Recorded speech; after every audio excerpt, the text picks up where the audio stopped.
Hello everyone, this is Minu Dhankar and welcome back to my YouTube channel #CommerceVibes।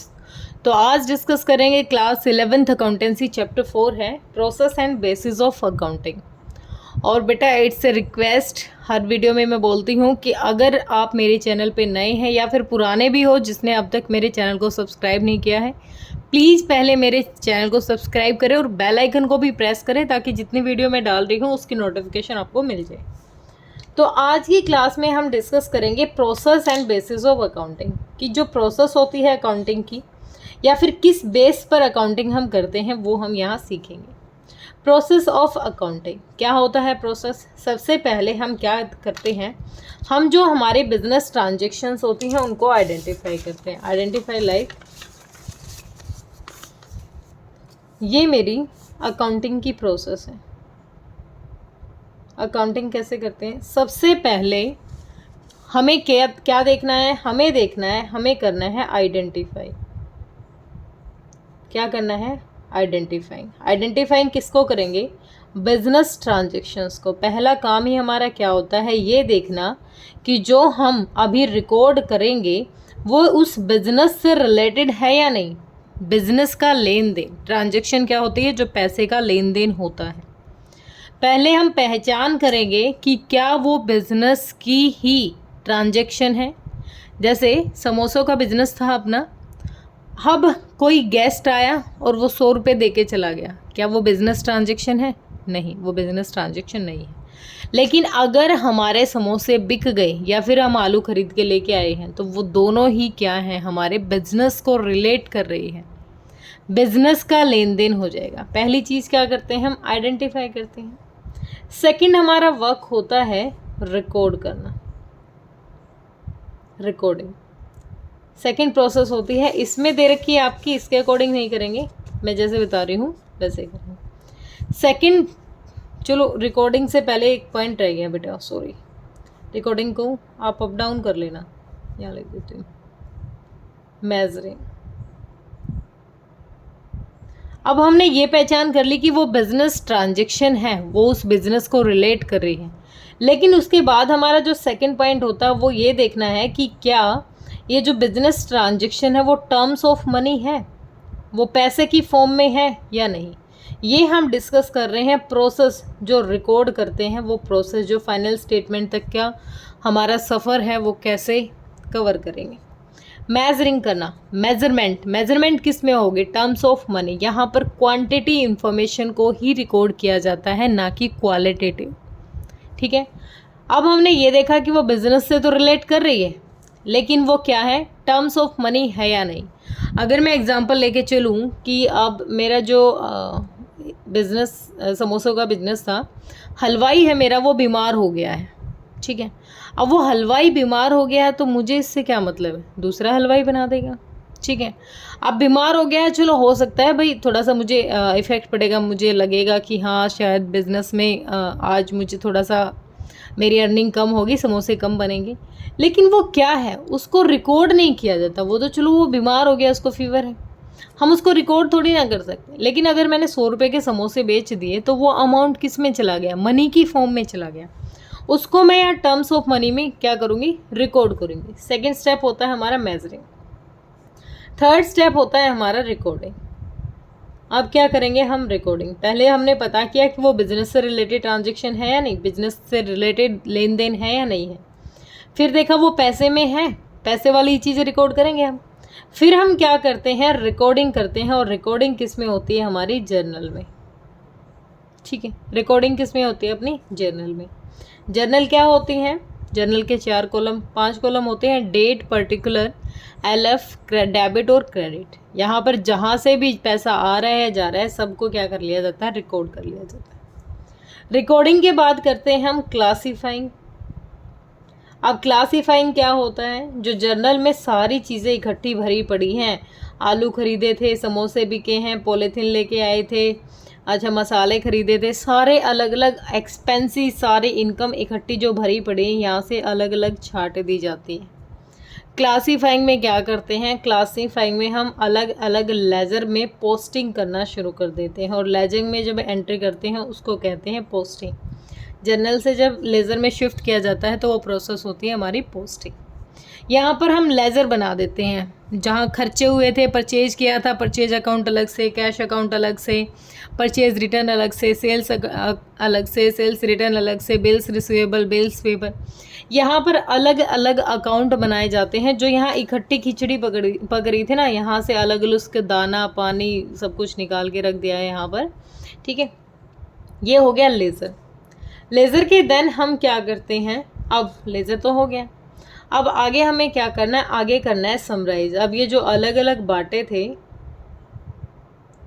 अब जो अलग अलग बाटे थे इनको इकट्ठा क्या करेंगे, इकट्ठा करेंगे। पहले बनाएंगे ट्रेडिंग अकाउंट, ट्रेडिंग से हमें मिलता है ग्रॉस प्रॉफिट या फिर ग्रॉस लॉस मिलेगा हमें, ठीक है। फिर बनाएंगे हम, सेकंड हमारा काम होता है ट्रेडिंग के बाद हम बनाते हैं profit and loss account, profit and loss account. Profit and loss account से नेट प्रॉफिट और नेट लॉस निकल के मिल जाता है हमें, जो फर्म के लिए बहुत ज़्यादा ज़रूरी होता है निकालना, ठीक है। फिर हम बना लेते हैं यहाँ से बैलेंस शीट।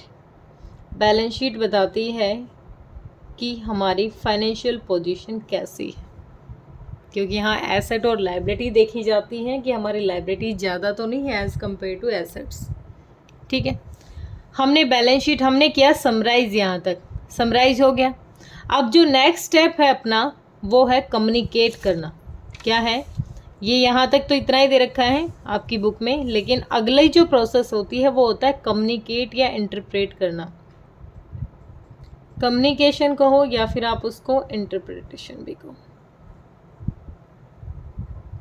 ये क्या होता है, ये होता है कि जो ये फाइनेंशियल स्टेटमेंट हमने बनाई है, जो फाइनेंशियल स्टेटमेंट हमने बनाई है, ये फाइनेंशियल स्टेटमेंट जो हमारे यूजर्स हैं, चाहे वो इंटरनल हैं चाहे वो एक्सटर्नल यूज़र हैं, उन सब को क्या करना है, ये फाइनेंशियल पोजीशन अपनी, ये फाइनेंशियल परफॉर्मेंस अपनी, ये दोनों प्रॉफिट एंड लॉस और बैलेंस शीट यहाँ शो करानी होती है कि विद इन द ईयर इतना प्रॉफिट हमने कमाया है और हमारे बिजनेस ने इतनी ग्रोथ की है। तो ये होती है प्रोसेस। अब इसमें आपकी बुक में जो दे रखी है, ये आप स्क्रीनशॉट ले लीजिए। यहाँ पे आपकी बुक में जो दे रखी है वो आइडेंटिफिकेशन है, आइडेंटिफिकेशन हमने कर लिया। Preparation of voucher, preparation of voucher का मतलब है वाउचर एक रिटन डॉक्यूमेंट की तरह होता है, ठीक है। फिर हमने रिकॉर्ड की बुक्स ऑफ ओरिजिनल एंट्री, ठीक है। बुक्स ऑफ ओरिजिनल एंट्री कहाँ, जर्नल में। फिर हमने उसको पोस्ट कर दिया कहाँ, लेजर में, और लेजर से क्या बना लिया, ट्रायल बैलेंस और फाइनेंशियल स्टेटमेंट। फाइनेंशियल स्टेटमेंट कौन सी, ट्रेडिंग, पीएनएल और बैलेंस शीट। अब हमने क्या किया, यहाँ पर पहला स्टेप ही क्या था, आइडेंटिफिकेशन ऑफ ट्रांजेक्शन। हमने क्या किया, ट्रांजेक्शन्स को आइडेंटिफाई किया है कि वो बिजनेस को रिलेट कर रही हैं या नहीं कर रही हैं, ठीक है। फिर हमने वाउचर का मैंने बता दिया कि वाउचर क्या है, एक रिटन डॉक्यूमेंट है। फिर हमने क्या किया, रिकॉर्ड किया है उसको जर्नल में, जितनी भी चीज़ें हमारे पास से गई थी, जो पैसा गया था या जो रिसीव हुआ है, हमने परचेज़ किया है, कुछ सेल्स किया है, सबको हमने रिकॉर्ड कर दिया। फिर अब जो जर्नल में रिकॉर्ड किया था वहाँ से जो अलग अलग टाइप के अकाउंट थे उनसे हमने बना लिया अपना लेज़र, अलग अलग उसकी कर ली पोस्टिंग। लास्ट में बना लेते हैं हम ट्रायल बैलेंस और अपनी फाइनेंशियल स्टेटमेंट। ट्रायल बैलेंस अलग है और फाइनेंशियल स्टेटमेंट हमारी कौन कौन सी थी, ट्रेडिंग, पीएनएल और बैलेंस शीट, ठीक है। ये तो क्लियर हुआ यहाँ तक।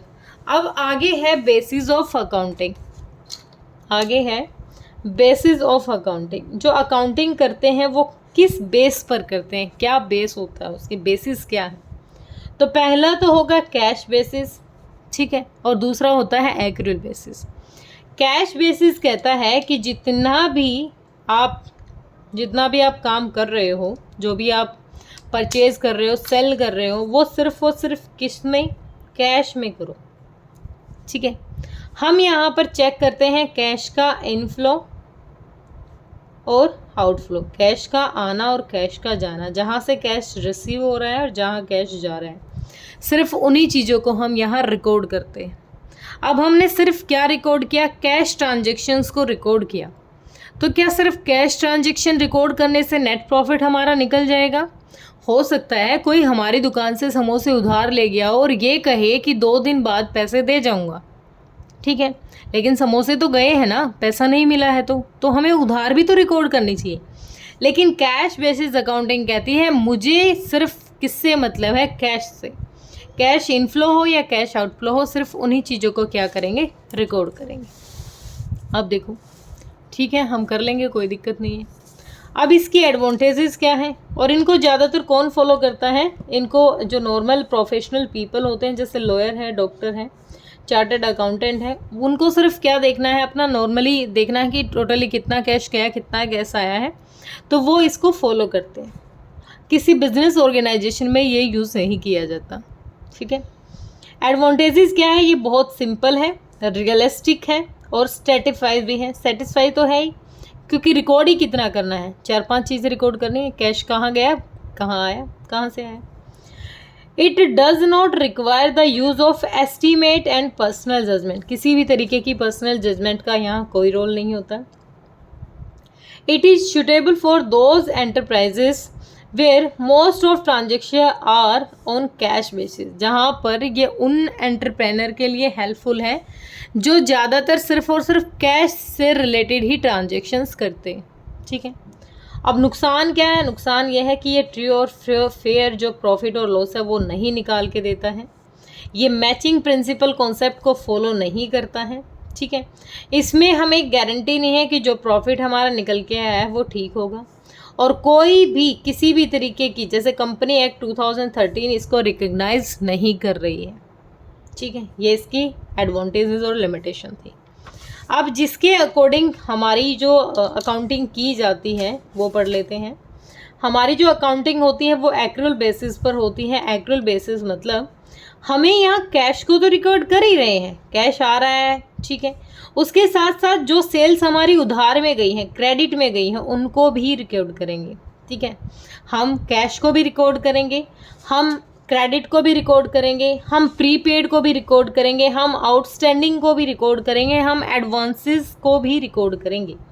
हम क्या क्या रिकॉर्ड करेंगे, हम रिकॉर्ड करेंगे आउटस्टैंडिंग जो अब तक मिला नहीं है या जो एक्सपेंसेस आउटस्टैंडिंग है, प्रीपेड जो एक्सपेंसेस पहले ही कर दिए हैं उनको भी। एक्वर्ड इनकम कौन सी होती है, जो हमने कमा ली लेकिन मिली नहीं है, समोसे बेच दिए, उधार में बेचे थे, कमा लिए हैं लेकिन मिले नहीं है पैसे, वो क्रेडिट में थे, ठीक है, ये है एक्वर्ड इनकम। ऐसी इनकम जो कमा ली हो मिली ना हो। इनकम रिसीव्ड इन एडवांस, तो यहाँ पर हमने वो हर चीज़ रिकॉर्ड की है जो बिजनेस में हमारे में इफ़ेक्ट डाल के गई है कहीं ना कहीं, ठीक है। तो ये बहुत अच्छी बात है, इसका तो बहुत फ़ायदा हो गया, हमने सारी चीज़ें रिकॉर्ड की हैं, सिर्फ कैश थोड़ी ना लिया है, तो ये तो ज़्यादा बेनिफिशियल है।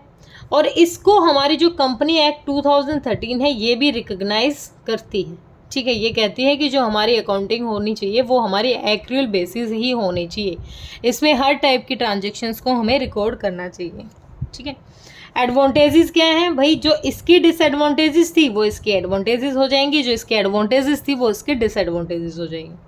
ये क्या डिस्क्लोज करता है, बिल्कुल ट्रू और फेयर रिजल्ट बताता है हमें। ये मैचिंग प्रिंसिपल को भी फॉलो करता है और कंपनी ने भी इसको, कंपनी एक्ट 2013 ने भी इसको क्या किया है, रिकग्नाइज किया, ठीक है। डिसएडवांटेजेस जो उसके एडवांटेजेस थी उसकी सिंपल थी, ये कहता है it is not and simple, ये कैश बेसिस की तरह सिंपल अकाउंटिंग नहीं है और इसके लिए हमें पर्सनल जजमेंट और एस्टिमेट्स की ज़रूरत पड़ती, ठीक है। डिफरेंस है, डिफरेंस क्या क्या दे रखा है, बिल्कुल सिंपल है, डिफरेंस में ज़्यादा कुछ नहीं है। Recording of cash and credit, इसमें सिर्फ और सिर्फ कैश ट्रांजेक्शन्स को रिकॉर्ड करते हैं और इसमें जितनी भी ट्रांजेक्शन्स हुई हैं उन सबको रिकॉर्ड करते हैं, ठीक है। As per this basis only those incomes are recorded which have been received in cash, लेकिन इसमें तो हम सबको रिकॉर्ड कर रहे थे चाहे कैसी भी इनकम हो हमारी, एक्वर्ड इनकम को लिख रहे थे हम इसमें, ठीक है। इसमें हर तरीके के एक्सपेंस लेंगे जो सिर्फ कैश से किए गए हैं, वो खर्चे जो कैश दे के किए गए हैं, यहाँ पर वो सारे एक्सपेंस करेंगे, प्रीपेड या आउटस्टैंडिंग एक्सपेंस को भी रिकॉर्ड करेंगे। ये क्या कहता है, ये किसी भी आउटस्टैंडिंग प्रीपेड को नहीं कर रहा है, ये हर तरीके की जो ट्रांजेक्शन उनको रिकॉर्ड कर रहे हैं। इसको कंपनी एक्ट 2013 ये रिकग्नाइज नहीं कर रही है और इसको कंपनी एक्ट 2013 रिकग्नाइज कर रहा है, ठीक है। ये बिल्कुल करेक्ट प्रॉफिट और लॉस नहीं बताता है और ये बिल्कुल एग्जैक्ट ट्रू और फेयर प्रॉफिट एंड लॉस हमें बताता है। ये सूटेबल है किसके लिए? जो नॉर्मली जो प्रोफेशनल होते हैं, जो पीपल होते हैं प्रोफेशनल, लाइक लॉयर्स हैं, डॉक्टर हैं, ठीक है, चार्टेड अकाउंटेंट हैं, जिनका सिर्फ कैश से रिलेटेड काम है, या फिर ऐसे एंटरप्रेन्योर जो मोस्टली अपना काम कैश में करते हैं। ये किसके लिए है? ये हर ऑर्गेनाइजेशन के लिए जिनको प्रॉफिट कमाना है, ऐसे एंटरप्रेन्योर जिनका मेन मोटिव प्रॉफिट अर्न करना है, उन सब के लिए क्या है? ये बेनिफिशियल है, ठीक है, सूटेबल है उन सब के लिए। तो वो क्लियर हुआ होगा। बिल्कुल बेसिक कॉन्सेप्ट था अपना चैप्टर 4, बिल्कुल छोटा सा था। फिर भी किसी बच्चे को डाउट रहे तो आप बेटा कमेंट सेक्शन में डालिए, आपके कमेंट्स ज़रूर लिए जाएंगे, ठीक है। Thank you so much, bye bye.